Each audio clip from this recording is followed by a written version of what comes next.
Good afternoon and welcome. I'm Linda Waters, the National Outreach Director. We are excited that you are joining us today for the Access to Success Listening Lab, commonly known as A2S. The topic today will be focused on how category management plays a role in your small business success. This will be our first A2S Small Business Listening Lab for fiscal year 22, leading up to the Small Business National Virtual Conference, which will be held on May 18th and 19th.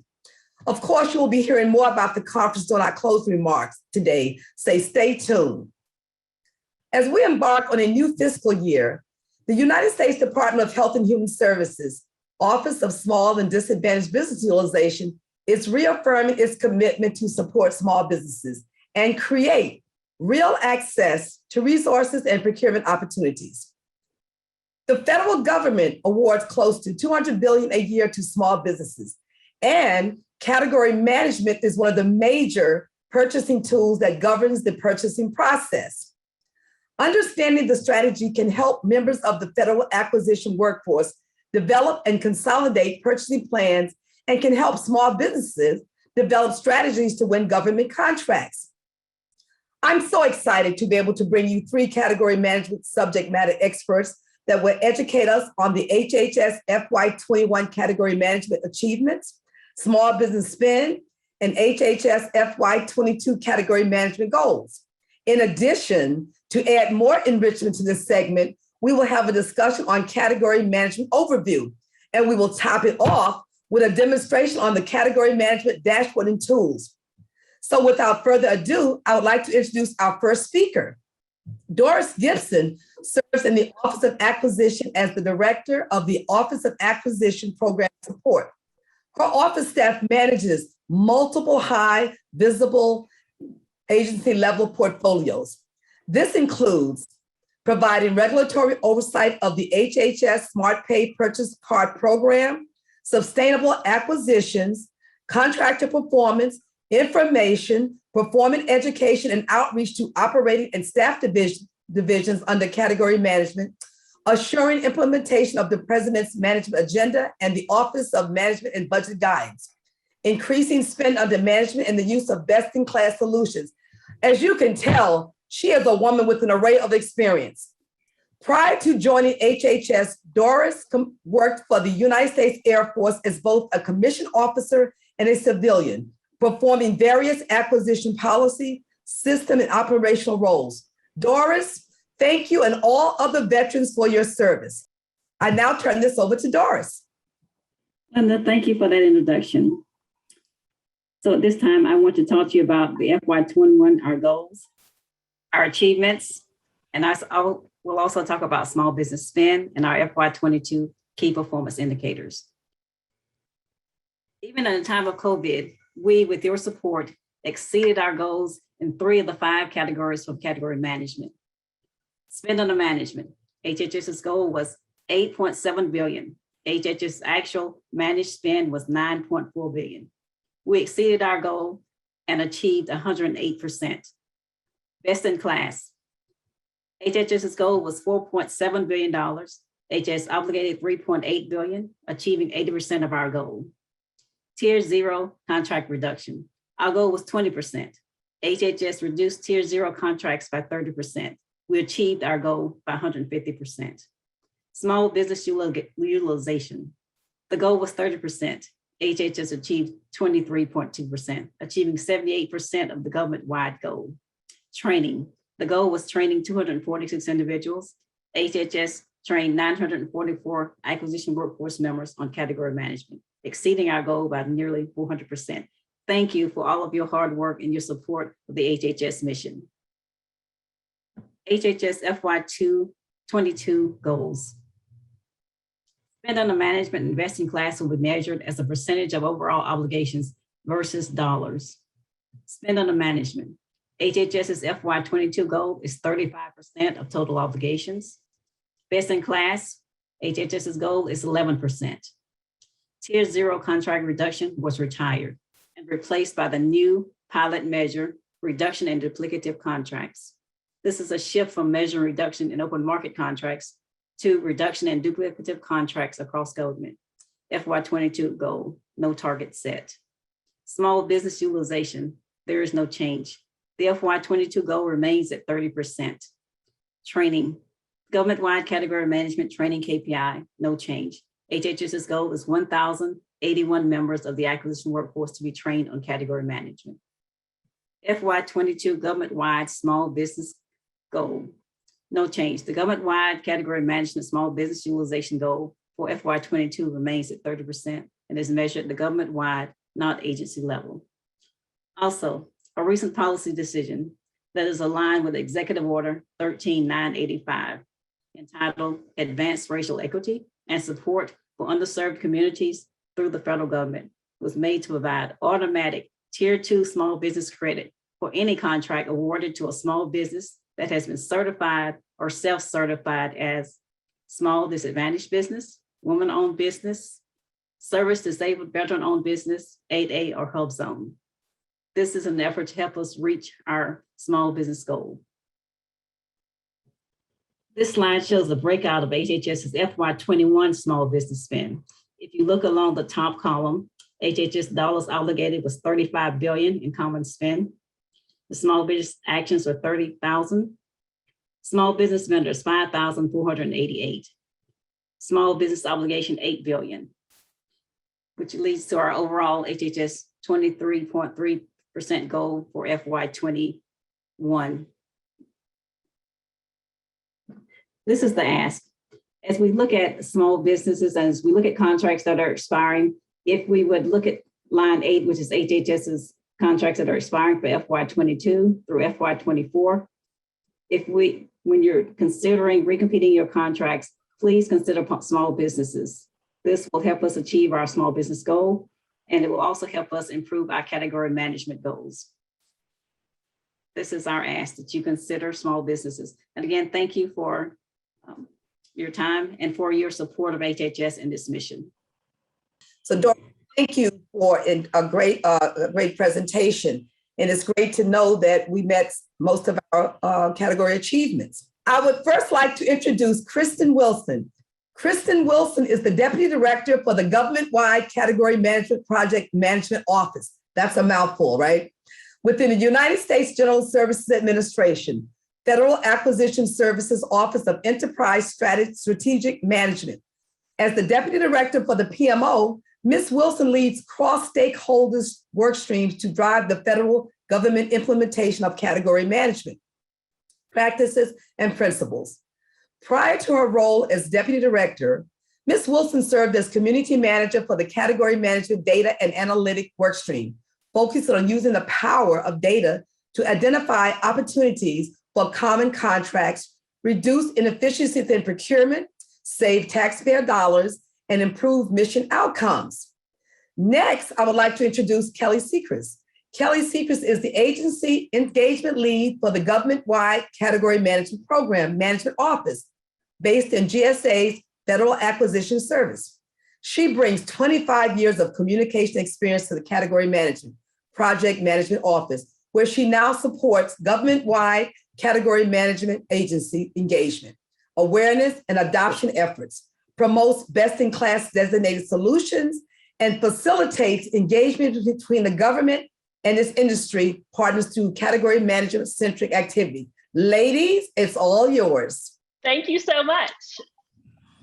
So I was going to introduce Kristen and I, but thank you so much for doing that for us. With that, we can go ahead and let's get started. So what is category management?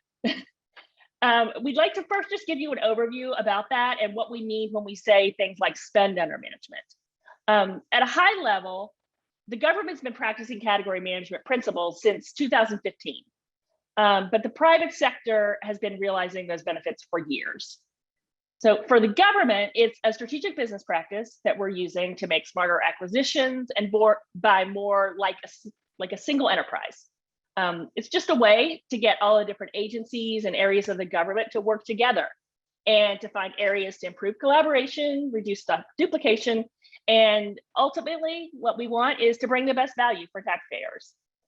So category management principles also are aimed at making it easier for industry to do business with the government. And some of our goals are to reduce duplicative contracts and to decrease the costs related to bids and proposals and contract administration. For sure, we've all heard that it can be really difficult to do business with the government. There are so many opportunities, sometimes the same opportunities, but for different individual agencies, and so many of those are similar. Category management principles encourage the government to try and optimize those activities to make the relationships between government and industry partners more efficient and work better together. So category management is a policy initiative that's sponsored by the Office of Management and Budget. Specifically, there's a policy memo called OMB M1913 that we'd encourage everybody to take a look at when you get a chance. So every one of the CFO Act agencies participates in category management, and the Program Management Office, which Kristen and I are part of, sits within GSA's Federal Acquisition Service. And that just is to give you a little perspective of the scale and the scope, and just to show that this program really is government-wide. There are several metrics, which we call key performance indicators or KPIs, that the government is using to track success and overall performance for category management principles usage, ranging from things like reducing contract duplication to, of course, why we're here today, small business utilization.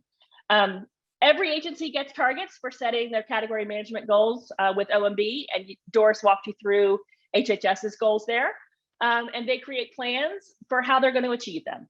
So you'll get a chance to see a lot of that when Kristen is going to take us on a live demo of the category management dashboards. So let's talk about one of those KPIs, which I just mentioned briefly, called Spend Under Management, or acronymed SUM. When we talk about SUM, we're talking about tiers of spend. OMB uses a tiered model to evaluate contract maturity within government spend. So tier 3 is also called best in class, and you may have heard that term used. Tier 2 are those contracts or solutions or vehicles that can be used by multiple agencies. A very common example of that is schedules. Tier 1 is for mandatory use agency-wide contract solutions. Then there's a tier 1 small business, and we're going to talk more about that in a little bit. But spoiler alert, these are strategies and solutions that have been implemented within an agency to specifically engage with small businesses. Tier 0 is considered spend that's not aligned to category management principles. So these are things like open market buys or contracts that are put into place without taking that enterprise-wide approach within the agency for an acquisition. Those kinds of acquisitions and activities aren't aligned with category management principles. So when we say spend under management, we're actually talking about those other top 3 tiers. So to reiterate, just to make it super clear, that means best in class, multi-agency, mandatory use agency-wide, and tier 1 small businesses within an agency. All of those are considered spend under management. I do want to just call out that we've often heard it said that category management is equal to best in class. And the reality is that best in class, as you can see here, it's part of the category management program, but best in class and even SUM as a whole is actually a much larger part of the category management story.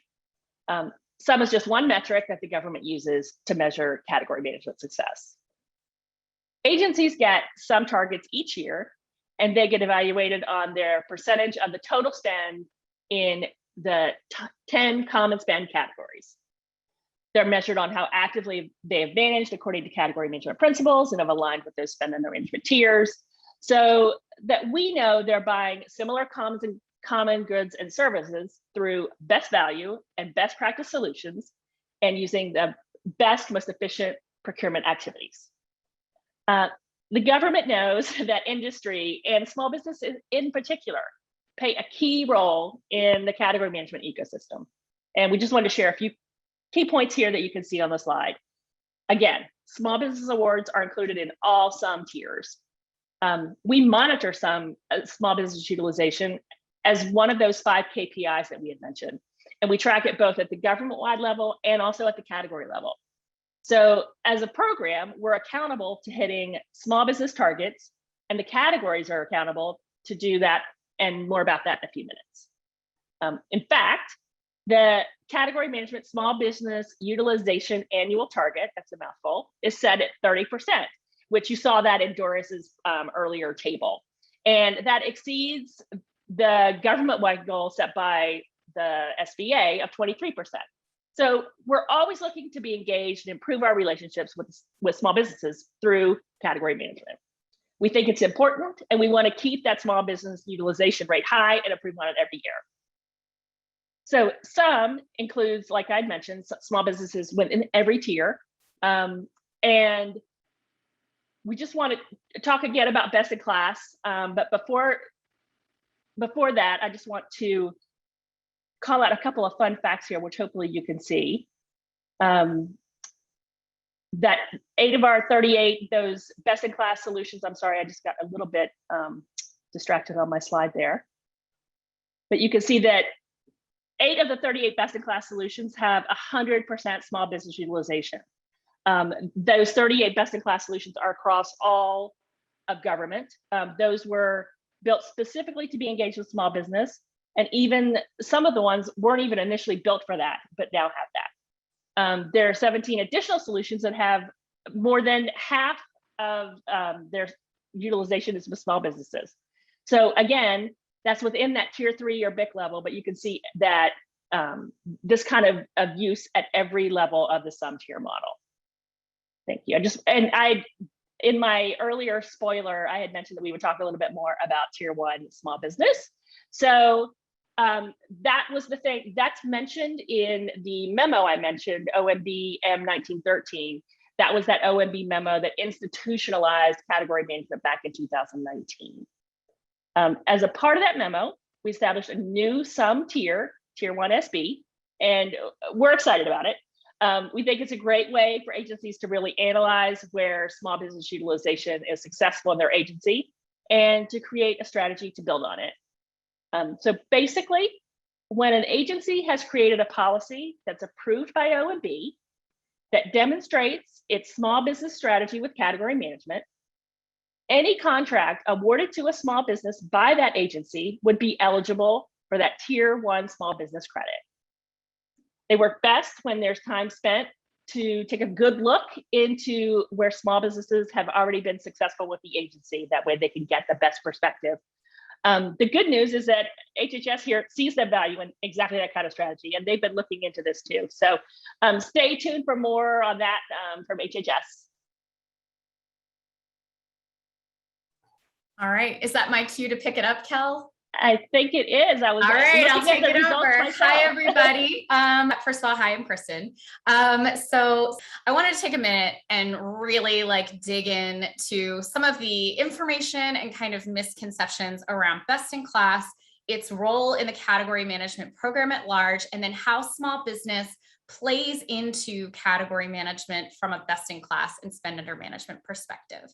So as Kelly mentioned previously, there are those 3 tiers that of spend under management, right? We have best in class as the highest one.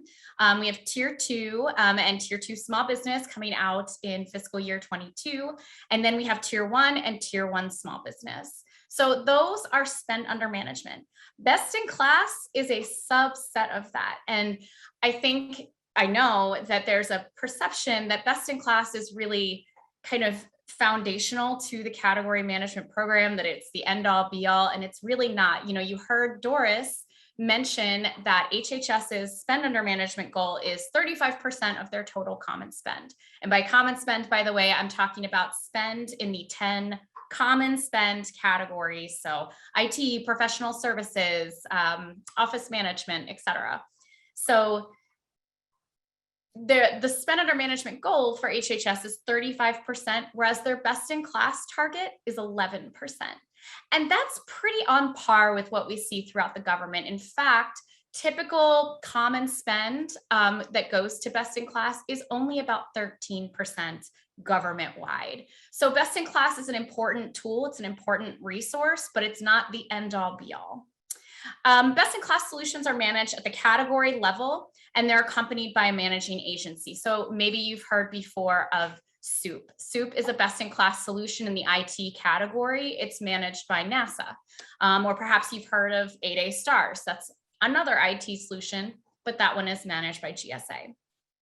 So circling back to those poll questions, I want to tackle them one by one. Agencies do not have to use BIC first unless there is a specific agency-wide policy in place directing their acquisition community to do so. And I only know of one agency that has that kind of scenario in place. BIC is one of many tools that are available to meet an agency need.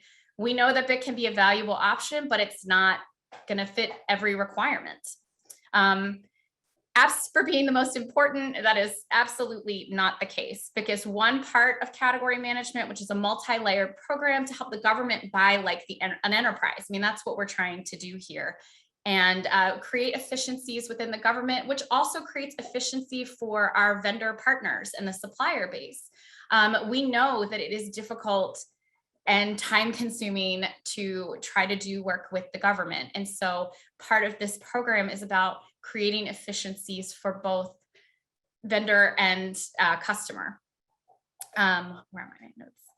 In terms of restricting businesses from working with the government, this is definitely not the case. Remember, given that best in class only represents 13 to 15% of total common spend, many of the BICs have annual or some have continuous on-ramping periods. In addition, several of the best in class contracts are specifically designated for small business. So we, of course, and every one of the best in class solutions and the categories has to talk as part of their annual review about how they will engage with small business, improve small business utilization. So we're all very mindful of the need to continuously improve our small business engagement and small business utilization rates.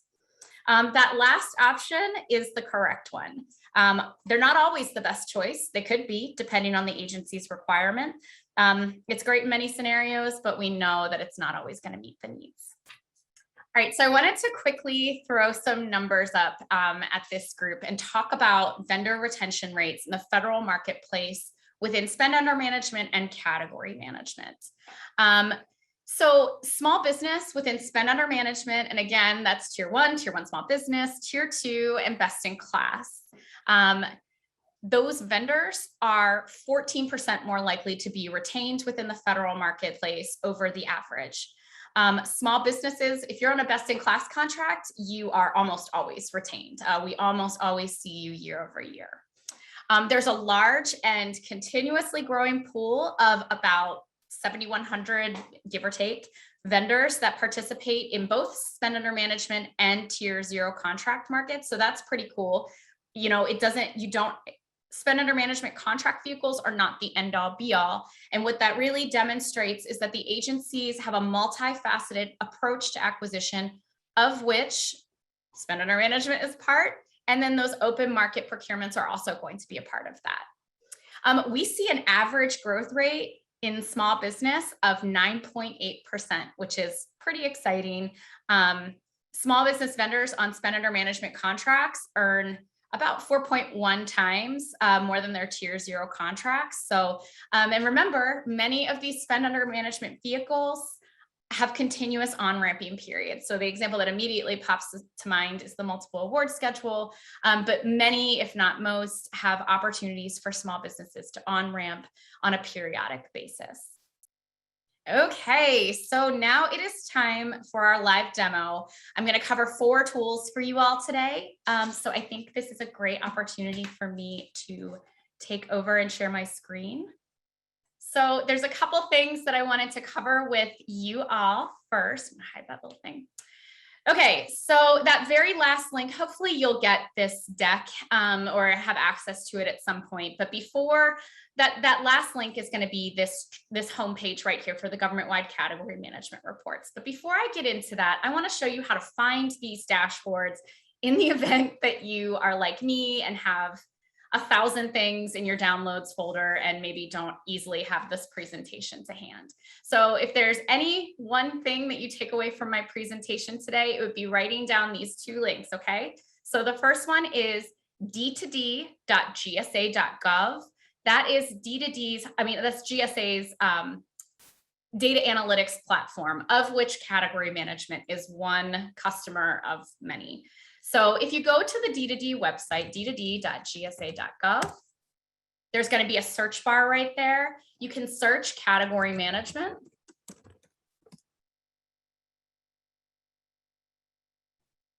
And if you just click right on government-wide category management reports, it'll take you to our homepage.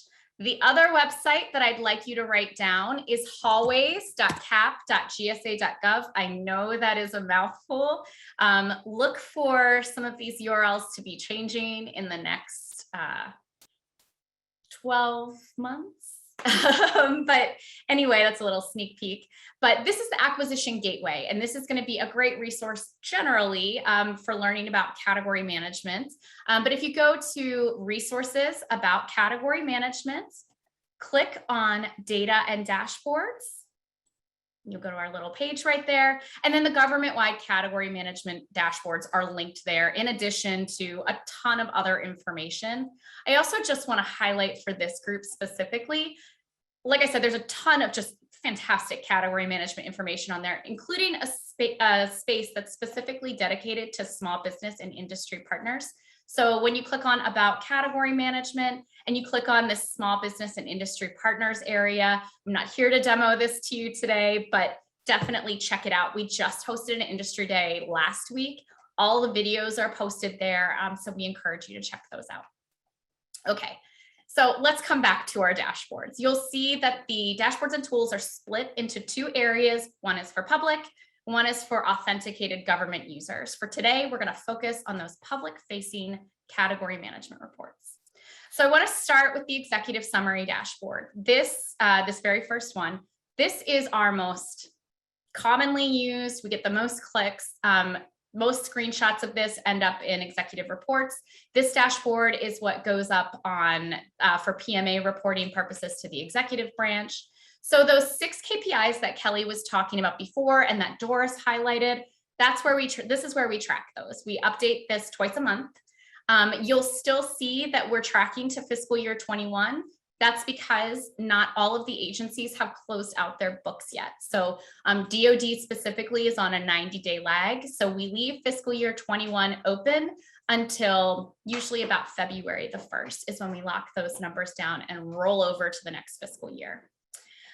So what you can see, and what I don't have time, unfortunately, to go over all of these in detail. I wish I could, but what I again wanted to highlight for this group is the difference between the targets for spend under management and best in class. Right now, we're looking at a government-wide view, and you can see that the government-wide target for spend under management is $205 billion.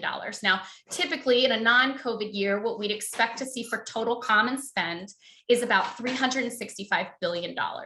So think about the funnel of all spend, then common spend, then the spend under management. We're still talking about a subset of total government spend. And then of course, best in class, the target for this year was at 48.4 billion. Right now we're at, we're close, we're 83%. But again, that's another subset. So this just really highlights, again, that best in class is not the end all be all, but one of many tools that are available to the federal community, acquisition community to buy as an enterprise. Okay, so I wanted to quickly show you the way categories view their KPI. So the categories get tracked on everything except training. We aren't able to attribute training numbers to a specific category, so they don't get goals for that. But the categories do have cost avoidance targets. I'm gonna pick one. I will pick, when I looked up HHS, it looks like HHS's most area of the highest spend is professional services. So let's check that out. So each of the categories submits an annual plan where they have sum and big targets, cost avoidance targets for the best in class solutions that are managed by that category, goals for reducing tier 0 contract, and then most important for this group are those small business utilization targets. And that will not change in fiscal year 22. The categories are going to continue tracking to those small business utilization targets and looking to continuously improve the way that they utilize small business and share best practices for utilizing small business across their category communities. But probably most interesting to this group is going to be that department group. So let's just sneak a peek at HHS and you'll see those numbers that Doris shared with us earlier here in real time. So HHS has blown its spend under management target out of the water. They are at 108.3%. Well done. Still have a ways to go, or they missed that big target. And again, you can see the difference here. So their goal was 8.7 billion as compared to a best in class target of 4.7 billion. The targets are set for the agencies looking to incrementally improve on the prior year's spend. So that's how those targets are set annually. Again, we see that small business utilization perspective, that's actually going to come off of the ESD when you look at it for fiscal year 22, with the Small Business Administration taking on a stronger leadership role in making sure that the agencies hit their spend under or their small business utilization targets. So, and the other thing I just wanted to highlight, this tier 0 contract reduction number is going to go away. We are rolling out a new pilot metric this year for fiscal year 22 called the reduction in duplicative contracts. So that is really getting to the spirit of what category management is all about, right? We don't necessarily just want to reduce tier 0 contracts because there's a time and a place for tier 0 contracts, but we do kind of want to look to reduce duplicative contracts. Not only does it create work for the government, but it creates work for the supplier base, as you know, as we hear all the time. I mean, these duplicative proposals, they're going to like slightly different offices. That's the kind of behavior that we want to address and help the agencies and then the government at large buy as an enterprise. Okay, so this is the executive summary dashboard. I'm going to pivot away from this and show you guys a couple other tools. Next up is the awards exploration tool. So this happens to be my favorite. I know we're not supposed to have favorite children, but this one is mine. I could probably spend the entire hour talking to you guys about different ways that you can use this tool. I'll start with what is the point of it? The point of it is to make transparent to any stakeholder the enriched data that we use in the category management program. So not everyone may know this, but we have our own contract inventory that is maintained within the category management PMO. That contract inventory contains things like the tier, the managing agency. We also have other fields that we maintain like category, subcategory. None of that is going to be in FPDS. So when you query the FPDS Atom feed, you're not going to get that data. So we certainly don't want to hoard that or not share that. So that is what this tool is all about. You can come here, set your parameters, and download your data. Now that said, just because the universe of data is available to you, it's not going to be super efficient if you try to download all of it at once. So this guy works best when you have a question that you want an answer for, and you set your different fields and parameters to answer that question. By the way, please don't try to do this along with me. Otherwise, it's going to be a very boring demo because it will be slow. So, okay, so let's talk about a couple use cases that might be of interest to this group. One of the things that I hear a lot is I want to see what contracts are expiring within an agency. Now, remember, the scope of this is for common spend data only. So if you do a lot of work with an agency that has defense-centric spend, just be aware you're not going to see that in this tool. So again, we're talking the 10 common spend categories: IT, professional services, office management, I'm blanking on some transportation and logistics, that kind of human capital. I'll stop talking. Okay, so let's talk about expiring contracts. So let's go for HHS.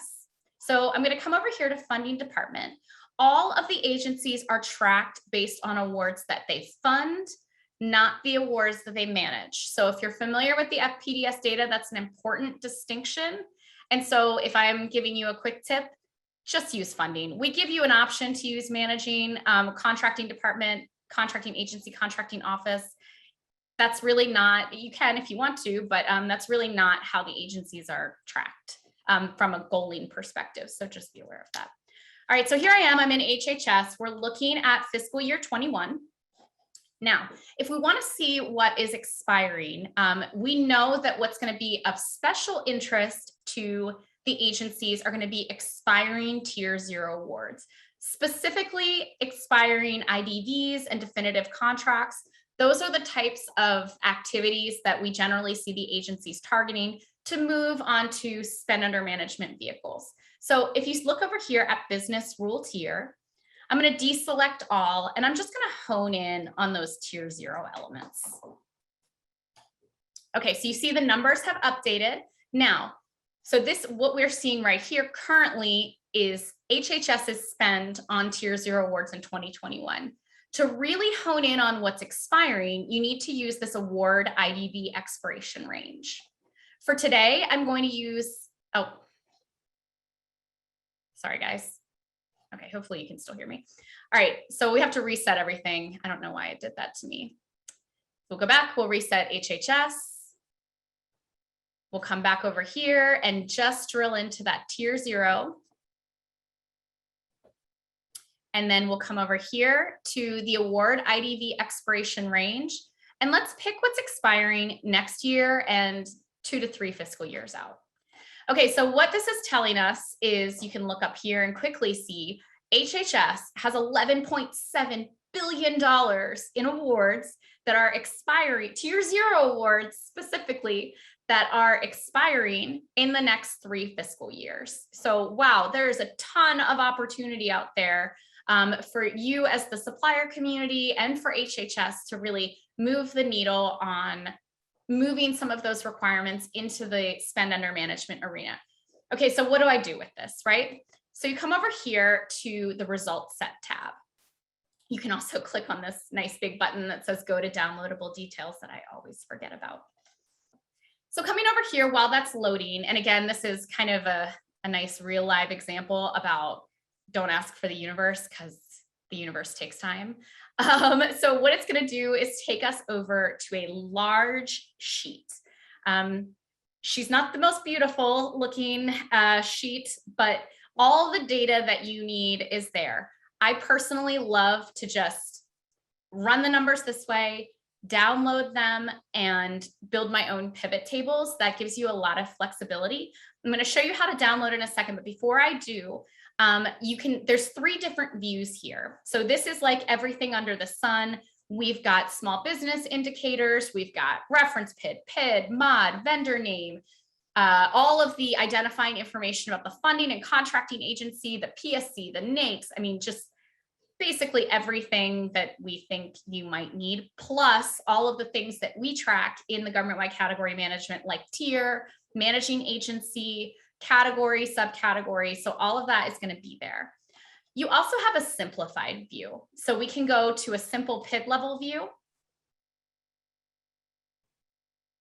And that's just like going to make it easier to read, right? So then you can kind of look at it from this perspective. It has moved the MOD out of the data set, which for sure rolls everything up quite a bit if you're familiar with the FPDS data. And then we also have a simple ref PID level. That's not going to be super meaningful for this pool because we don't have reference PIDs generally in the Tier 0 space. But if you're looking at like huge, massive contracts that have a ton of orders placed off of them, and you just want to see the base contract numbers, you can use that reference PID level. But let's go back to our complete view, and I'm going to show you how to download this. The steps are the same no matter what view you look at, and they are the same for any of the dashboards as long as you know how Tableau works. So if you're not super familiar while this is loading, Tableau is going to ask you, okay, what is it exactly that you're trying to download? So I'm going to select into this table, and down here on the lower right-hand corner, you see a button that says download, and you want to click download, and it's going to give you an option for how you want to do it. I personally prefer crosstab. I think that's the best. It's going to ask you what it is you're trying to download. You want those data results, and I want it to Excel. I'm going to click download. This is all happening right here in real time. So bear with me if this takes a minute or two. But what this is going to give me is an output of every single row of data that you see here that makes up that 11.6 billion in expiring Tier 0 contracts. You can then build a pivot table off this, see the offices or the agency. If you're looking at a multi-agency view, look at the vendors. So there's a lot of great information that's going to be available to you in this export if it ever gives it to us. I'll give it 10 more seconds before things get awkward. And then I'm just going to reset this and hope that you all try this at home and believe me when I say you can download this. All right. We're going to get out of this and we're going to just reset this. And I'm going to show you one more use case for how you might want to use this dashboard. So our second is, okay, so, this is an event through the OSBU office. I know that many of the attendees are probably vendors that do work with HHS. So, okay, I would like information about what I'm doing at HHS. I want to search for myself. So I'm going to limit the scope of this. I know probably many of you would rather see the work you do for all of the agencies, which you definitely could. But for today, we're going to stick with the HHS scope. I am going to search on a vendor that I looked up earlier. Shout out to Maximus if they are on the call today. They had a good mix of awards in a different range. So vendor name is down here. It's one of our bottom fields. It's a quick search, so you can just type in. You can also use wildcards. And so as we can see, so Maximus did about $1 billion with HHS in fiscal year 21. And it's spread across all the different tiers. They're on best in class, tier 2, and then a couple of tier 0s, which is pretty cool. It kind of speaks to that metric that I gave you all before, that a huge portion of our supplier base is playing in tier 0 and also in spend under management. So same steps to download this data. You come over here to result set. You have the same exact options for complete, simple, with the PID or the reference PIDs. And then you just click into the viz, select download, cross tab, data results. Oh, that went a lot faster. So I can quickly show you what this is going to look like. So this is what the export looks like when you download it as a crosstab to Excel. Now, I wanted to show you this because it doesn't look like it gave you the field names, but it does. They're kind of hiding up here. I don't know why it exports it this way, but it does. When you use this to try to create your pivot tables, I just want to show you that the field names still work. So if you're a data wonk like I am, you can see that all of those fields are still here, and you can go and build your pivot tables and, really live your best data life. So that's the awards exploration tool. Like I said, I could spend a ton of time talking about this, but I'm going to move on for everyone's sake. Okay, so the next tool that I wanted to show you all today is the contract inventory exploration tool. Before I demo it, again, the intention with this is we have this contract inventory that we maintain as part of the category management program. The agencies are the ones that are responsible for keeping their contract inventory up to date. A common question that we get from industry and from the agencies, to be honest, is, well, how does the PMO decide what the tier rating of my contract is going to be? And the answer is we don't. So there is a process to apply a contract to receive a tier designation. Each level has its own documentation that's required. Obviously, for best in class, there's a whole life cycle for the best in class program, but each of the tiers has different elements of documentation that's required. For example, for a tier 1 contract, the agency has to provide evidence of small business engagement, the agency's agency-wide mandatory user consideration policy. So all of that validation happens at OMB within the office with OFPP. But none of that is in FPDS. So we wanted to make sure that any interested stakeholder could come out here and see what's in the contract inventory. Either you download the entire thing and build your own analytics on it. You can search for contracts that you might be a part of. You can see that we've got a few different ways to search the contract inventory. So let's first look at HHS. I'm going to drop into, now, if you're paying attention, you might have noticed there's a slight difference in the titling here, and that's by design. So when we're talking about the contract inventory, we're talking about the sponsoring agency, the solutions managing agency. You already heard me talk about that with, for example, NASA SOUP or 8A STARS. That's not necessarily the same as the agency that is using the contract or placing orders against it, especially for those government-wide vehicles. You know, those are open multi-agency. So just because the agency manages it doesn't mean that they're the only agency that uses it for any tier really, but mostly for tier 2 investing class. So here what we see is HHS doesn't manage a lot of its own spend under management contract vehicles. So that just means they're doing a good job leveraging those multi-agency contract vehicles to reach their spend under management and best in class goals. What we do see here is some robust tier 1 contracts, like for example, this FFRDC contract for the National Cancer Institute. Fun fact, FFRDCs were all given tier 1, blanket tier 1 designation back in 2019. So, you know, that's just a fun fact. But anyway, and then we see some tier 2 contracts. So those are multi-agency vehicles that are owned by HHS, like this NIH IT acquisition and assessment vehicle. So again, if you want to see, this tool is really to look at what are the tier rated contracts, who owns them, and how much money is on them. This is different from who's using them, which you'd see in the awards exploration tool. So let's look at, I want to show you one other thing that's kind of cool with the contract inventory. So you can search, of course, by contract name. I'm going to do that here. If you have a contract number, by the way, you can also search using the reference PID. So if you have a list of all of your HHS contracts and you want to see, are they tier rated? You can come here and take a look at that by searching, and the same thing, you can do a wildcard search and that will return those results for you. We can also search by contract name. So if, for example, we wanted to look at 8A STARS, I believe we need to, yeah, there we go. So something to note, we get this question a lot from the field. So 8A STARS, I'm going to select it. It's going to populate this window here for the master contracts. So these are all of the base awards that were given on 8A STARS.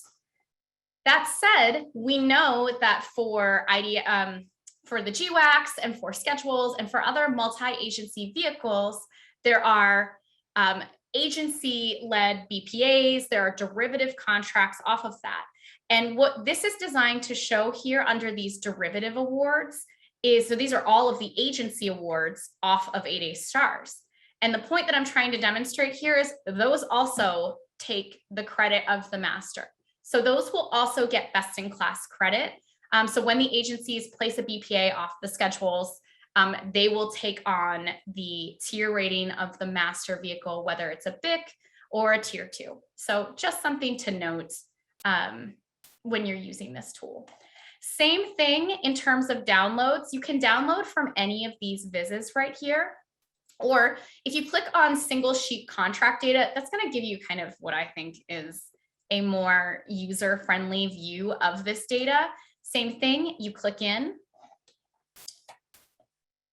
Down here, we have download at the bottom. Click download, crosstab, and that is going to give you all of the 8A STARS awards data. You can see it just popped over here on my screen. Okay. So the last dashboard that I wanted to show you today is the small business dashboard. So this one is all about small business. And before I demo this, quick plug, this one is getting an overhaul. We know that the administration has a lot of really important work around equity, around economic recovery, of which small business is a critical part. And we are going to overhaul this dashboard to make sure that we are getting data-driven insights into how we can best support those administration goals around equity and economic recovery, and that we're tracking that. But for the time being, let me walk you through what we've got. So probably some of this looks familiar if you have seen the SBA scorecard before. The metrics are exactly the same. The only difference is this is for the 10 common spend categories only. So SBA is still in charge of goaling for all of the agencies at large. But we did want to have a separate layer of data analytics and tracking for the 10 common spend categories and for all of the different tiers, so that we can make sure that we keep eyes on how we're engaging with small business across the category management program. So I'll drop into HHS here and let's take a look at their data.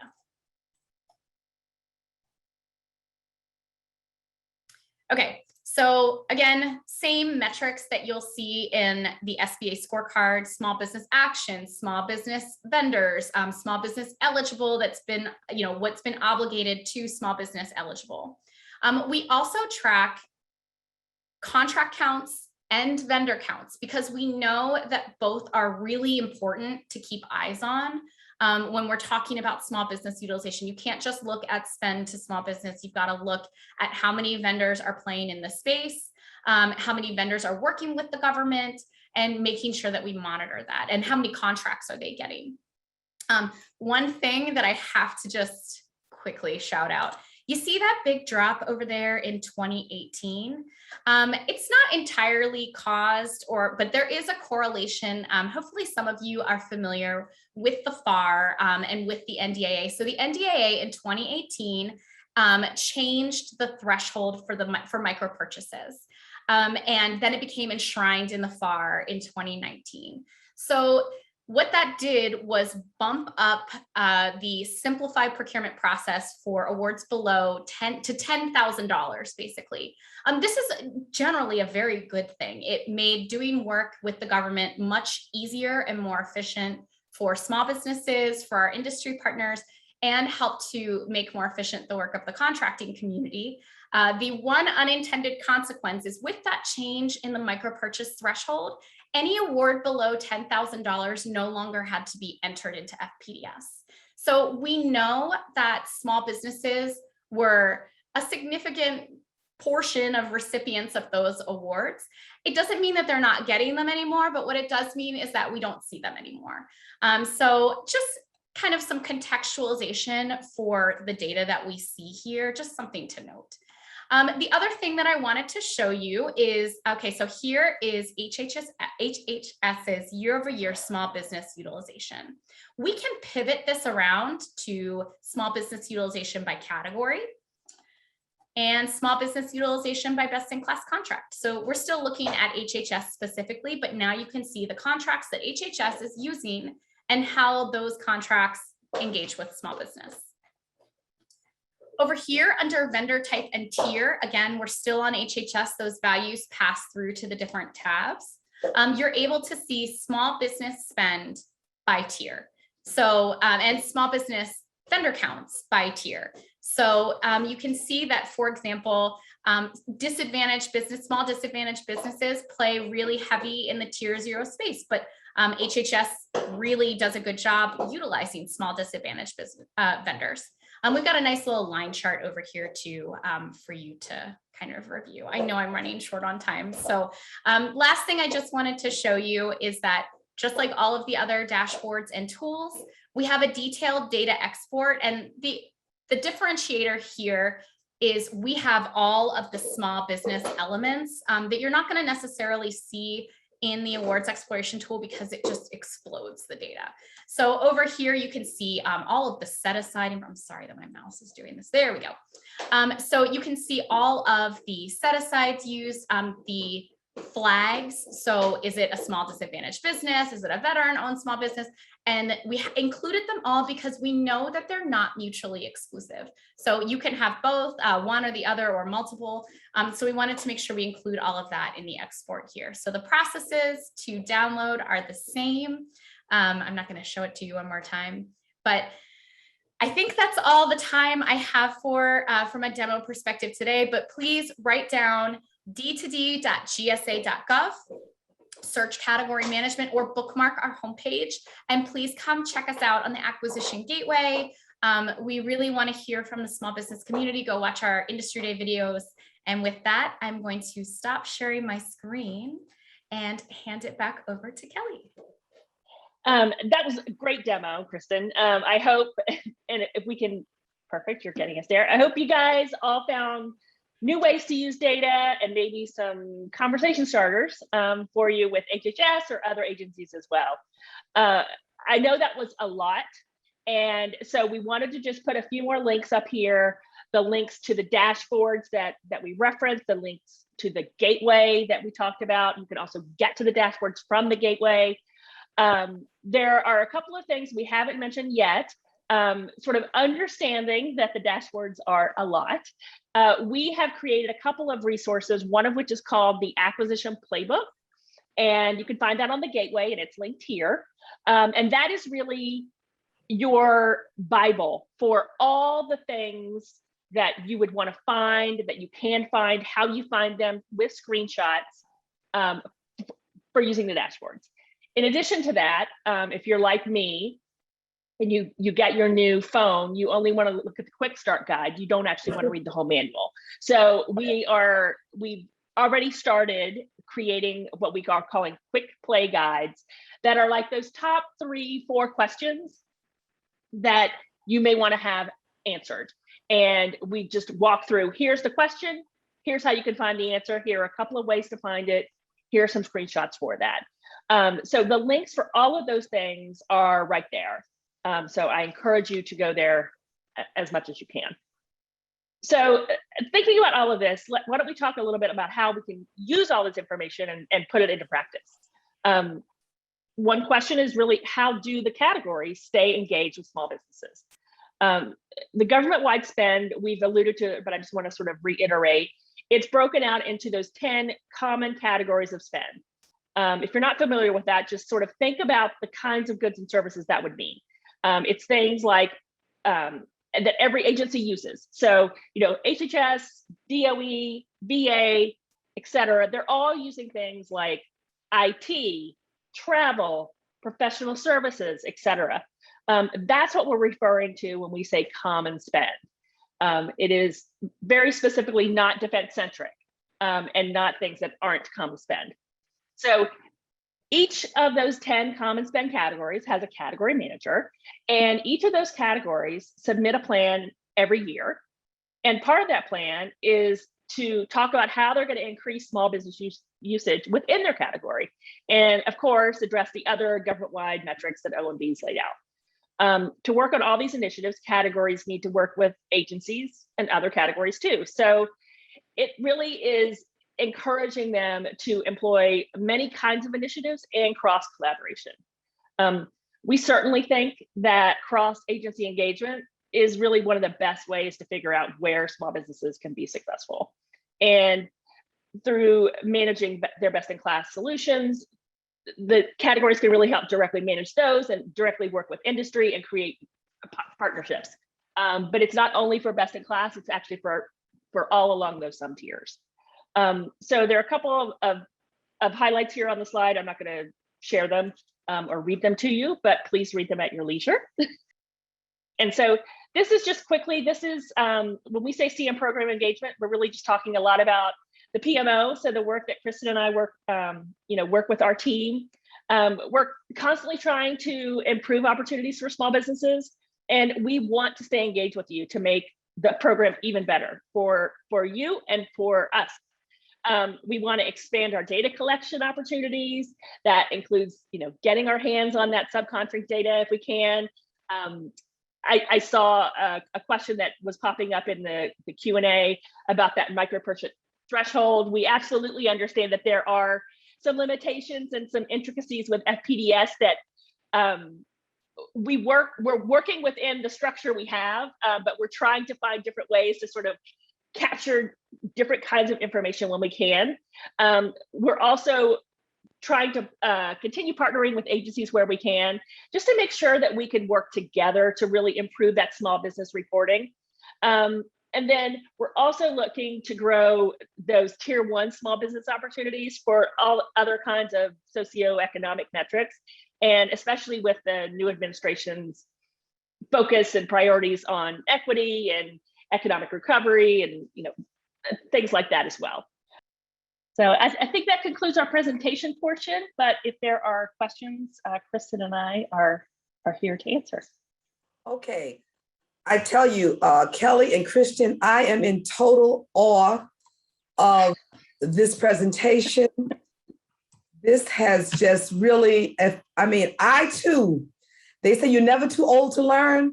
I too category management dashboard and demo. I did not know that, but I said, what a wealth of information, what a wealth of information. And I'm hoping that all these small businesses are taking notes so that they too now are aware that there's resources out there to help them, you know, and I especially like the one with the expiring contracts.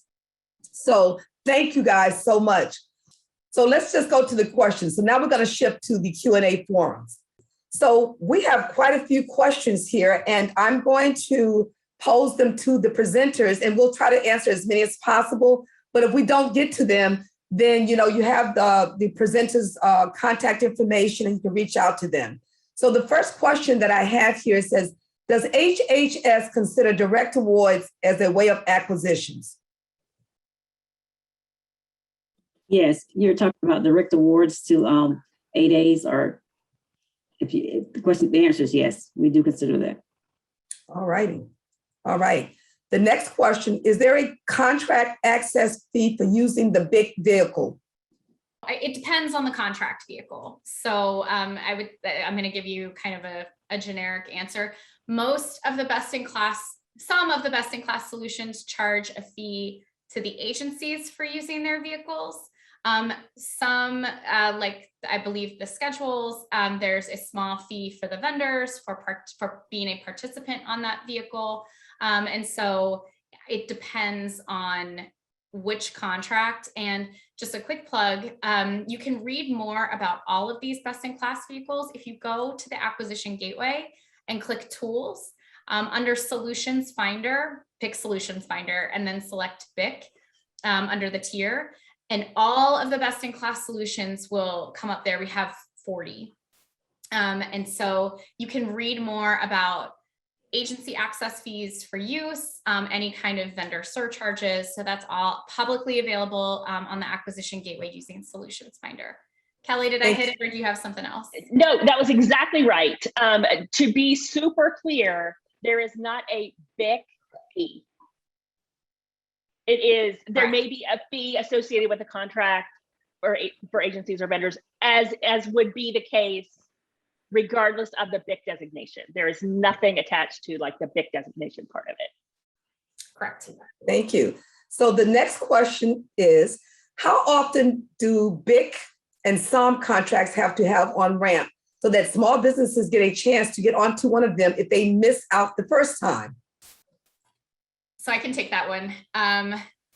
It depends again. And I want to quickly speak to the evolution of the best in class program, because I think it's very relevant to that question. So if you rewind to 2016, when category management, 2015, 2016, when they really kicked into high gear, contract vehicles were given a best in class designation just in flight, right? They received that designation, and it's kind of been that way for the last few years. Moving forward, we know, and I understand why small businesses were frustrated by that, because they didn't know that this contract vehicle was going to end up being a best in class solution. Then it became one, and they felt locked out. Moving forward, first of all, an on-ramping strategy is going to be an element of receiving that best-in-class designation. So we're going to make sure that that gets covered. But second of all, if you look to the solutions, now the BIC criteria are pretty well established, and each of the categories really have a full and complete understanding of what is required to be a BIC. And it's not just on-ramping, it's pricing, data sharing, cost avoidance, all of the things that make a best-in-class a best-in-class. So as they look to these next generation contracts, they're really doing it right and sharing with their supplier base, hey, our intention is to make this a best in class contract. I don't know if many of you are professional services companies. You might have heard of GSA's professional services multi-award vehicle that's coming up, the BIC-MAC or Services MAC. It's had a couple different names, but they are really looking to advertise, hey, the plan is to make this a best-in-class vehicle. So we don't want anybody to feel locked out of it. Compete, we want you to be a part of this. And I think that that is where the best-in-class program is going. So I hope that answered the question in the status quo is it depends. But in the future, you're going to see a much more robust element of addressing small business on-ramping in the best-in-class program moving forward. All righty. Next question. How does HHS work with small, minority, woman-owned small businesses? We deal in commodities, not services. Well, there are services that, the professional services, which is HHS's largest spend, has services, and as GSA said, they have a professional services. So our largest area is the administrative and advisory services. So we are constantly looking for contractors, and with the implementation of Executive Order 13985, which talks about looking for small businesses, and for small businesses that are self-certified or certified as small disadvantaged business, 8A businesses, we are looking for those businesses to make awards to an FY22 because we get tier 2 credit. So category management understands small businesses, and we want to reinforce the need for small businesses, and we'll be looking for making awards to those small businesses and encourage small businesses to contact, of course, the small business office, and they have small business specialists sitting out in the OpDivs that can provide any assistance to you. Great, thank you, Doris. Unless you have a .gov email, you cannot access those reporting tools. Please advise. Remember, you gotta go to that landing page. If you search category management in the search results, on d2d.gsa.gov, click on the page that says category management reports. There's two sides, public and government only. So you definitely want to click and bookmark the government pages. They're linked in the deck, which hopefully will be distributed after this event. So that's the way you do it. Not every dashboard that we have is available for public consumption, but we do have those 5 or 6 that are out there in the public space. Hey, thank you, Kristen. Next question, when pulling data from the dashboards, how can NIH or other agencies that fall under a department like HHS be done? NIH doesn't show up by itself. So off the top, I can take that one too. Off the top of my head, the way I would think that it would be structured is if NIH is a component agency or organization under HHS, what you'd want to do, funding department is HHS, funding agency is NIH. So try that. Hopefully that will work for you. I see Doris nodding, so I bet she's done it before. All right, thank you. Thank you, Kristen. This other question is, I'm brand new to the federal contract arena. A contracting opportunity with a friend has not materialized after 6 months, and now I'm way behind, nowhere near the starting line. Is this the best way to start? Thank you so much. This has been so enlightening. I'm going to kind of say that the best way to start is looking at HHS has the forecast, and that's managed by the Office of SBU, the Small Business Office. And if you have access to their forecast, or if you contact the Small Business Office, they can tell you the requirements that are coming forth for FY22 and put you in contact with that Small Business Office that's in the OpDivs, or that contracting officer or program office that you can work with. Okay, thank you, Doris. Next question. Does Schedule 70 small business GSA contracts come under BIC? I can take that one. That is a great question. So Schedule 70 has 2 elements. So Schedule 70 IT hardware and software is a best-in-class contract vehicle. Schedule 70, the rest of it is a tier 2 contract. So any of the GSA schedules are tier 2 to begin with. And then there are portions of the schedules like IT hardware software that have a best-in-class designation. There is no Schedule 70 small business specifically, just to clarify. Thank you, Kristen. The next question is stars 3 currently a acquisition strategy used by HHS? For contractors that we're looking for that are small business, STARS 3 certainly provides that avenue. And we have sent that out to all of the heads of the contracting activity. So they are with that vehicle. All righty. And we're getting down to the bottom. This question says, where does an unsolicited HubZone proposal fit into this process? Unsolicited proposals. So once we get an unsolicited proposal into HHS, that comes into the policy office, and we will review that proposal and direct that to any of the obvious that handle that specific type of requirement.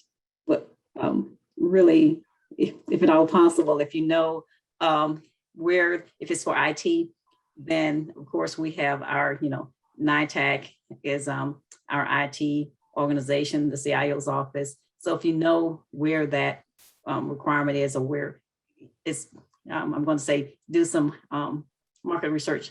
And usually we use that in the government terms, but kind of go out and find out what the customers are out there and see if you can work with those customers. My small business prime contractor on the HCAT, best in class contract. How may I find the list of HHS prime contractors who might benefit from participating as a subcontractor on the HCAT contract?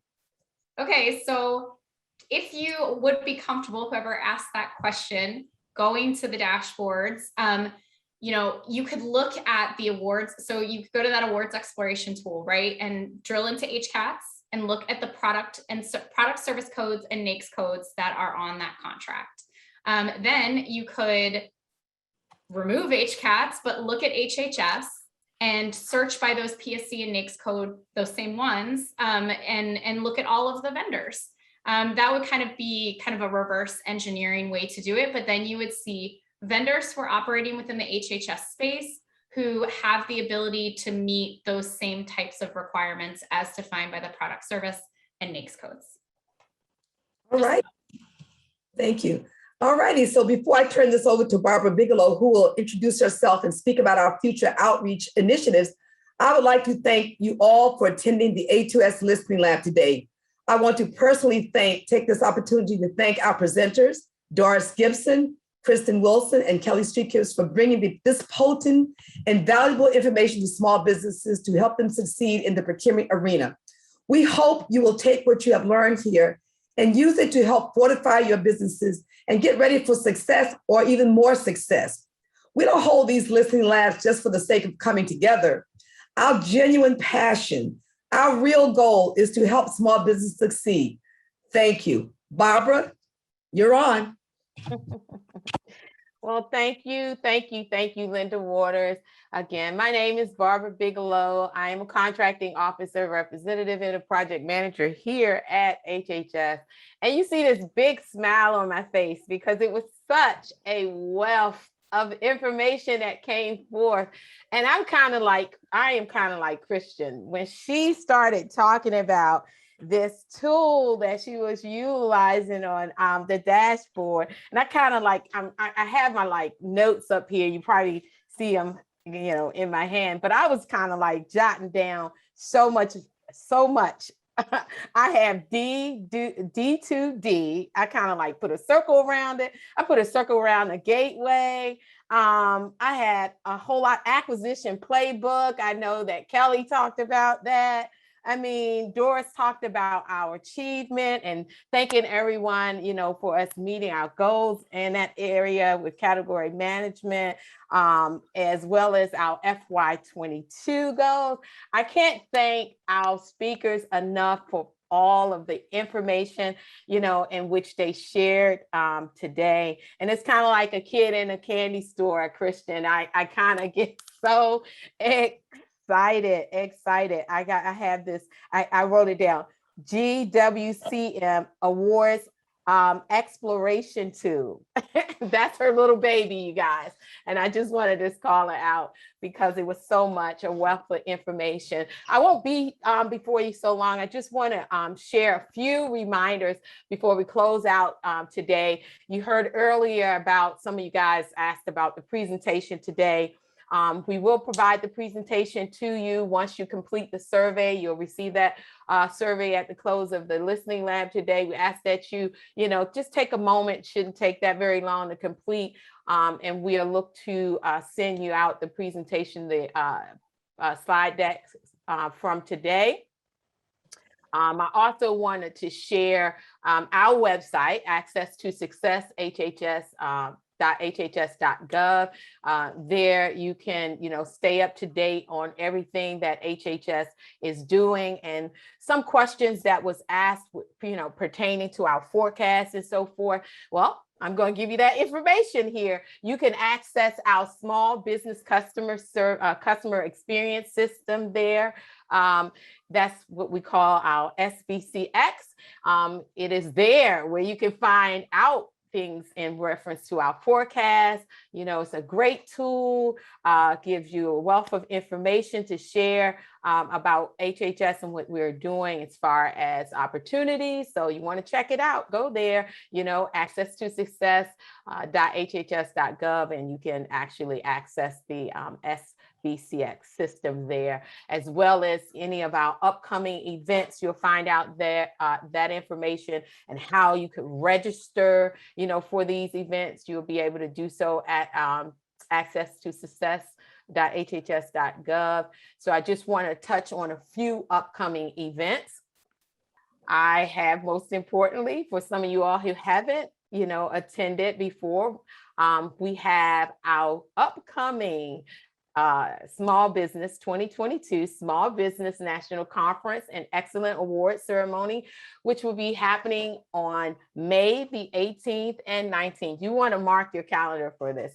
As you saw, we had Doris Gibson and Kristen and Kelly today. Well, we'll have a number of speakers and presenters at our conference. So you want to, mark your calendar for that. And it is absolutely free. Can I say that again? Absolutely free. So please be sure to be on the lookout for more information pertaining to that. We're going to open up registration early, for you to register for that event. I also heard that there was a question pertaining to continuous learning points for today's session, and we are issuing continuous learning points for our session today. And if you register, complete the survey, we'll get that out to you. So I know it was a lot and I got it all out. I hope I covered everything. But this does conclude our listening lab for today. I want to thank everyone, all of our small businesses, all our presenters. Thank you all for joining us, and have a great day.